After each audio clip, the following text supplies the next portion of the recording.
I was asked on a live stream the other day what I thought of the LEC format changes now that we're a few weeks in, and rather than just dedicating this whole video to that, I figured I'd open this up to a general AMA and asked on Twitter and gonna reply to some comments on TikTok as well. Starting off with the LEC format, we actually just got done with the winners finals today. G2 beat Koi and is now going to the grand finals itself, the winner of all this going to MSI.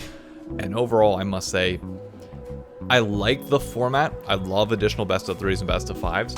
But if it means, apologies if there's a lot of squeaking because of the dogs, if it means that we have to give up in-person events, and by in-person events I mean more than just the LEC studio, aka traveling and going around, then no, I'm not a fan of it. Best part about esports is celebrating these games with people in person. Like, the in-person events are fantastic, and when you are limiting to just the studio in Berlin, or for the LCS, just the studio in LA, not a lot of people get to experience that, and the online experience is not the same as in person at all. So I like the format, but if they could just bring more road shows than just the one at the end of the year, I think we'd all love it, and it would build a lot more hype for the LEC as a whole, which goes into the second question. Somebody asked on a TikTok comment, is this in New York City on a video that was from a reaction to a watch party?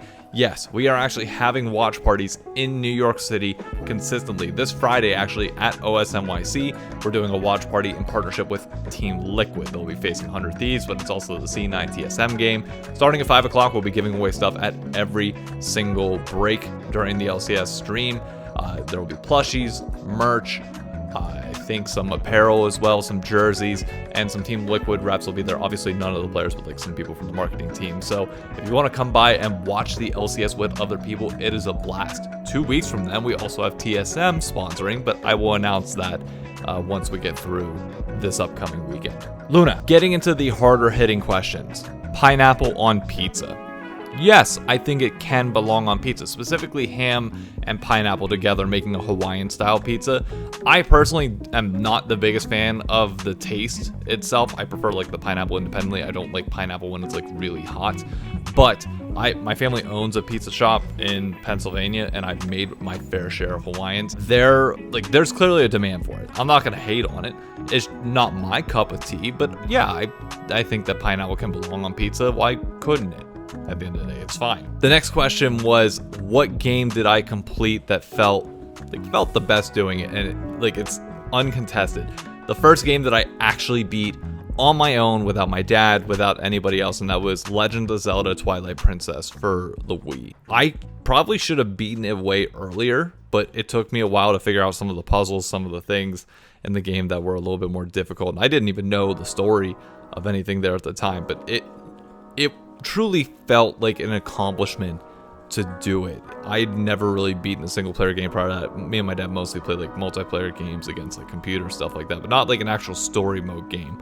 The one that got me addicted though, after I beat it, was definitely Assassin's Creed. Like, beating that first game, I know a lot of people thought the game was very repetitive, but I personally loved it. Like, yes, you had the 3 missions, like kill the boss and repeating over and over again for 9 times, but that and the storyline with Desmond and trying to piece the storyline together there was fantastic for me. That was the game that got me addicted to the entire Assassin's Creed series, whereas Legend of Zelda, while I was incredibly proud to beat it myself, I haven't played any other Legend of Zelda games. They don't do anything for me as much, whereas the Assassin's Creed series is just... The final question, I know this is a shorter video, I'm sorry I don't have a lot of time, and we also didn't get a lot of questions, so if you want me to do another one of these, drop your questions down below, and maybe I'll just do a response to the YouTube comments instead. But the final question is, what game has had the most impact on my life? And that is hands down Call of Duty. Not only in terms of my first online multiplayer game that I got to play with other people in COD 4, it got me addicted to that. The campaigns were fun. It was the first time that I ever talked about video games with school friends and developed friends outside of just, golf or whatever I might have been interested with, or those that lived near me. It was the first time I developed friends beyond that. And in addition to that, Call of Duty was the game that introduced me to esports and the competitive side. It's what made me fall in love with video games, and I have nobody but Activision, weirdly enough, to thank for me being in the position that I'm at now, because had I not started with Call of Duty, I also wouldn't have discovered Smite, because the friends that I met in Call of Duty were the ones that introduced me to Smite. Had I not played Smite, I would have not gotten into League of Legends, and had I not gone into League, I would not be in the position that I am now. So truly, Call of Duty was the game that kicked it all off. Obviously wasn't my first game, but it was by far, like bar none, the most influential. COD 4's multiplayer and staying up till 3 a.m. playing Michael Myers games there, and then playing GBs on the side, even though like we never won a single GB match in COD 4 or Modern Warfare 2. We were that bad. It was still fun, like competitive fun, and was the start of everything. Even my first esports event, UMG South Carolina, which is viewed very negatively upon by the general Call of Duty community, will always be a memory that will hold true and dear to my heart. It was great. It was a fun time, and I will always be thankful to COD. So that's it. Shorter video today. I'll have this up and edited for you guys. It'll be out on Tuesday on YouTube. We'll have the crossover podcast on Wednesday, and my first ever sub giveaway on Twitch live on Saturday. Be sure to tune in, drop a like, and drop your comments down below if you want me to do another one of these. I will come back and revisit, maybe not next week, but maybe the week after if we have time.